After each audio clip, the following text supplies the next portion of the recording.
beautiful people doing today? It's Saturday morning. How y'all doing? Another beautiful day. What's good? Let's do this. Look. Good evening, sire. Good evening, Zazo. Checking in with the evening report. Fire away. How you people doing? Anyway, let's do this. So, today's article. It is Cyberpunk and No Man's Sky versus Ori. This is talking about. This article is talking about overhyping game, and then when you release them, they don't live up to their expectation. Listen, this is on Tech Radar, but I'm about to leave a link in the description box for this article so you can look at it for yourself. But anyway, let me do my I had a dream speech here. let's do let's do it. Okay. How long is this article? Ooh, pretty long here. All right. Ooh, pretty long. All right. We can do it. We can do it. We can do it. We can do it. We can do it. I like to read articles anyway. All right. Anyway, let's do this.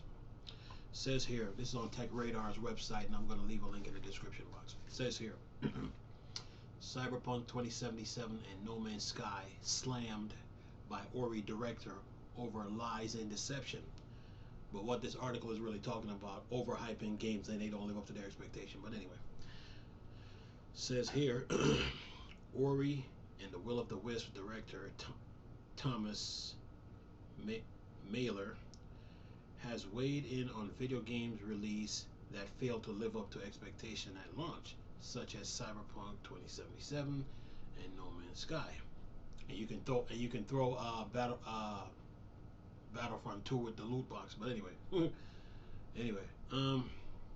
says here, Mailer took issue with the companies overhyping their games and disappointing consumers, with the game director taking to popular gaming forum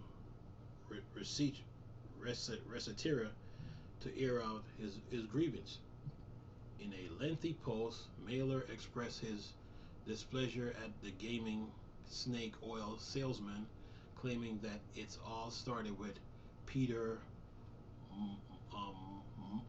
Molyneux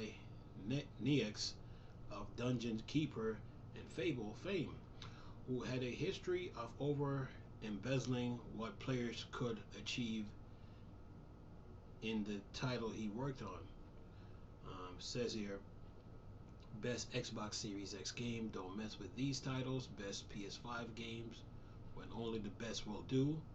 PS5 versus Xbox Series X, the two consoles compared. Anyway, says here, it started out with Molly Nexus. He was the master of, instead of telling you what my product is, let me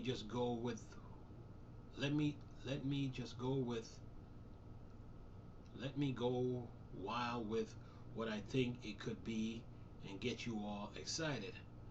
Mailer wrote, and that was fine until you actually put your money down, and then the game was nothing like what Peter was hyping it up to be.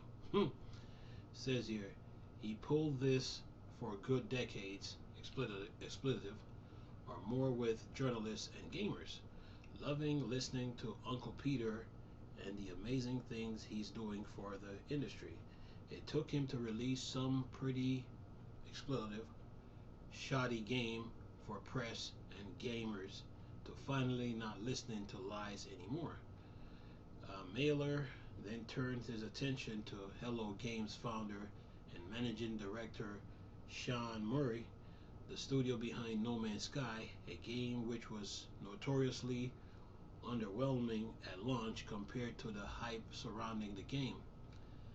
Then came Sean Murray, who apparently had learned straight from the Peter Molyneux handbook.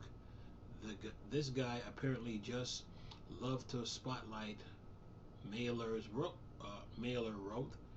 even days before No Man's Sky release, he hyped up multiplayer that didn't even exist, and was all too happy to let people think that No Man's Sky was Minecraft in space, where you could literally do everything you've been able to do. Everything is generally a common theme behind the game.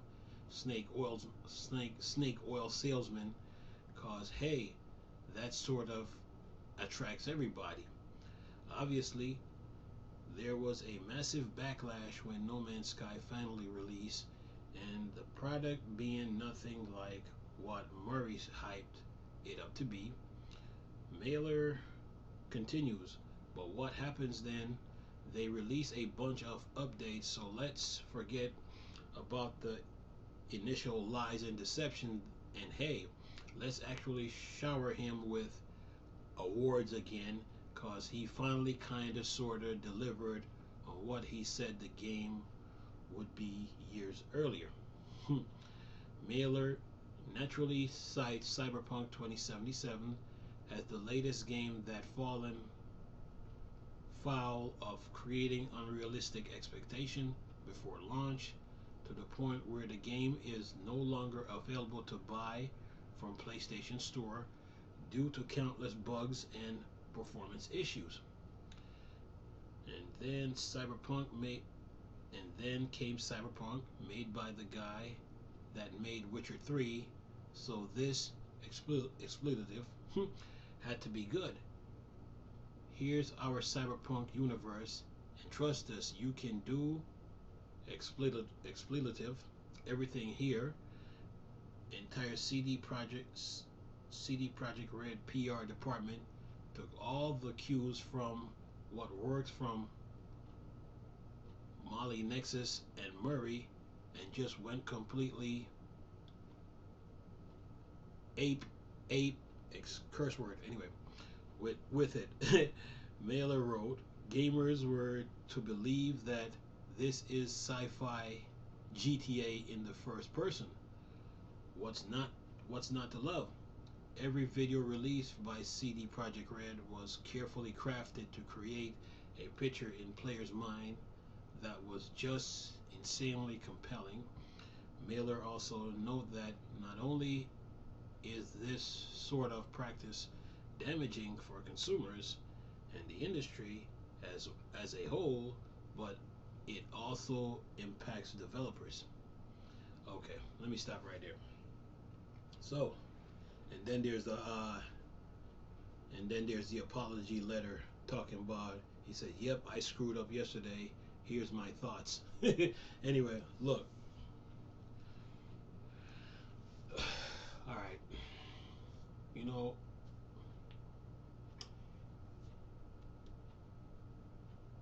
when it comes to video games, you know, you need time to make them. You know, and you need time. You know, but you know what? I was talking to a friend of mine, like a friend of mine that I know, um, years back. We were both. He was on his Xbox One. He was on his Xbox One playing the Avengers. I was on mine. I think I was playing Return to Arkham. And then we were talking about the Xbox Series X. When are we gonna get something? I told him April, and then we ended up talking about. We were talking about Gotham Knights, and I told him, I said, I was trying to tell him that, you know, the developers got their work cut out for them because the game is huge. And I said, look, if you thought Arkham Knight was big, then Gotham Knights got something to say about that, because you're not playing as Batman, but you're playing as Red Hood, Nightwing, Batgirl, and Robin.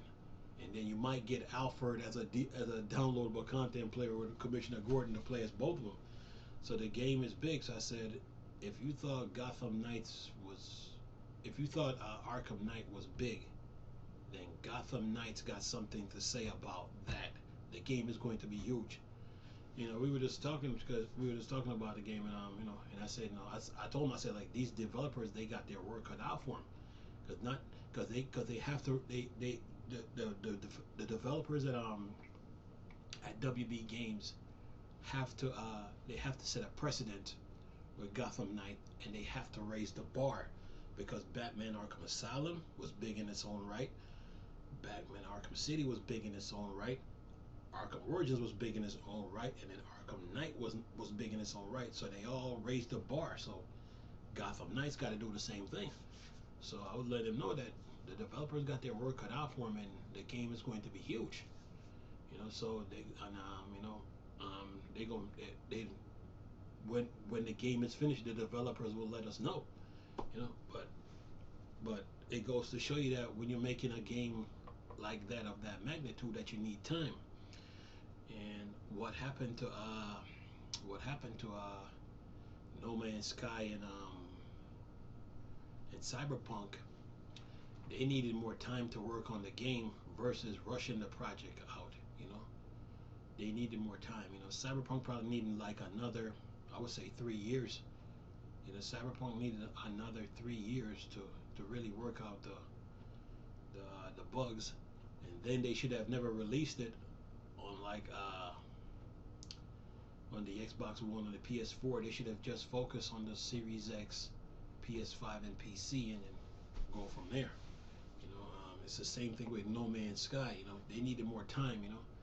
And one of the biggest mistakes a developer can do is tell you that a game is coming out on this day, but then you didn't finish working out the bugs and whatever that needs to be worked out before the game is launched. But then when you launch the game, then all of a sudden you want to come out with patches trying to fix this, and this. So the key to this whole article is about time. It's about time, having enough time to make the game right. And a lot of developers, they tend to put they try to make people feel like, oh, the game is like this, and this, and this. It's all this, but then when you get it, then all of a sudden, it's not living up to the expectation.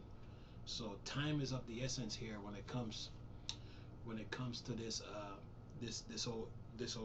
argument between the directors of Cyberpunk, No Man's Sky versus the directors of Ori. The director of Ori is calling them out. For the prank that they try to pull. Like they tried to rush a half-finished game to the market, and then try to sell it to the consumer, and then the consumer got disappointed because with Cyberpunk, you have they still got to work on the multiplayer aspect of the game, and they say that won't come out till another year. So they needed like another 3 years to really work on the game, man. So like I told you guys, like when a big announcement is made about a AAA game, the industry, they're watching that game to see how it do on the market. They're all watching. So when that game if the game delivers, then they can learn from that game. But if it doesn't deliver, they still can learn from it and learn what to do and what not to do when it comes to video game. Like take Halo Infinite for a minute. When Halo Infinite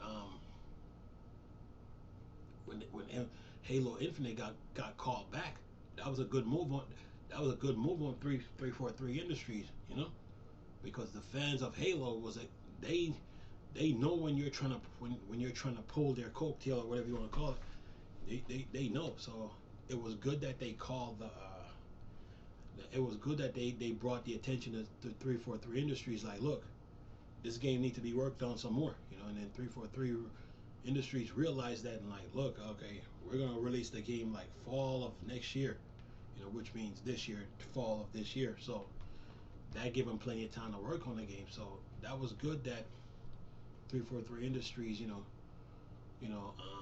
pulled Halo back and worked on it some more, because Halo is a flagship title. It's their mascot. It's their game that put Xbox on the map. Every other game follows suit, but to have that game, to release a Halo game and then it doesn't live up to expectation, that's a crushing blow to the Microsoft base. So the fans got on 343's, like, look, like, pull the game back, work on it some more. So 343 had to comply. So this article, talks about that's called, where the Ori director is calling out CD Projekt. I mean, the creators of Cyberpunk, and plus the creators of No Man's Sky. This is a warning. You know what happened to those games was a warning to the game studios, all the game studios out there. You know, to not make to not go down this road or take this path that Cyberpunk or No Man's Sky or any other game that followed that path went, because it always catches up with you. So it's always good to take your time and work on games, man. It's one thing if the game is finished and then you're delaying it. You know, like what Nintendo did with Breath of the Wild, when they were trying to get it to fit on the Switch. The game was finished. The game was finished. They just kept delaying it. You know, and then and then people were getting ticked off about it because they knew, because most of the Nintendo fans knew, like, hold up, something's not right here. And then all to find out that they were trying to fit the game on the Switch. But anyway, it's good when the game is finished, when the game is completely finished, release it. But if it's not finished, you have to let the fans know that we need time to work on it. And CD Projekt Red should have stopped themselves in their tracks. You know, stop themselves in their tracks and look, you know what, we need to work, instead of like make an announcement to release the game. Let's go out there and say, look, we need 3 more years or 4 more years to work on this game. We're not gonna bring it to the Xbox One. We're not gonna bring it to the PS4. We need 3 or 4 more years to really work on this game, and that's what they should have done. But they try to release a half-baked project. That's like that's like putting a cake in the oven and it baked, but then all of a sudden when it comes out, you're like, huh? And then something is missing from it. So that's what happened to the Cyberpunk 2077 and No Man's Sky. And like I told you, the industry was watching. Every time there's a big AAA game coming out, all the gaming studios around the world lock in on that game to see how it do, and they take notes. So what you think is gonna happen when Halo Infinite comes out? When Halo Infinite comes out in the fall of this year, the entire gaming industry is gonna lock in on it because they want to see how it do, you know, and see if 343 Industry delivers. And yes, the fans will have their pitchforks and their orange and tomatoes ready. Trust me, everybody's locked in on that game, so the pressure is on now from 343 Industries to really deliver with this game, because Halo fans know all the Halo games that's been on all the previous Xboxes. They have all delivered, from Halo 1, Halo 2, Halo Anniversary Edition, Halo 3, Halo 3 ODS 3, Halo Reach, Halo 4. They have all delivered. And Halo 5, they have delivered. But now Halo Infinite has to deliver. So the entire industry now is like watching Halo to see how it does. I mean, yeah, they're working on their own games, but they're watching to see what Halo Infinite is going to bring to the table, especially on the Xbox Series S and X. So yeah, the industry is watching, man. But the director of Ori was right for calling them out, man. You know, was right for calling them out. Because sometimes you need discipline sometimes to set you straight. But anyway, I'm going to leave a link in the description box for this article so you guys can look at it. But nice talking to you people again. Chris, still a Star Wars and Star Trek thing. Board dark side. I'm gone. Peace. Oh.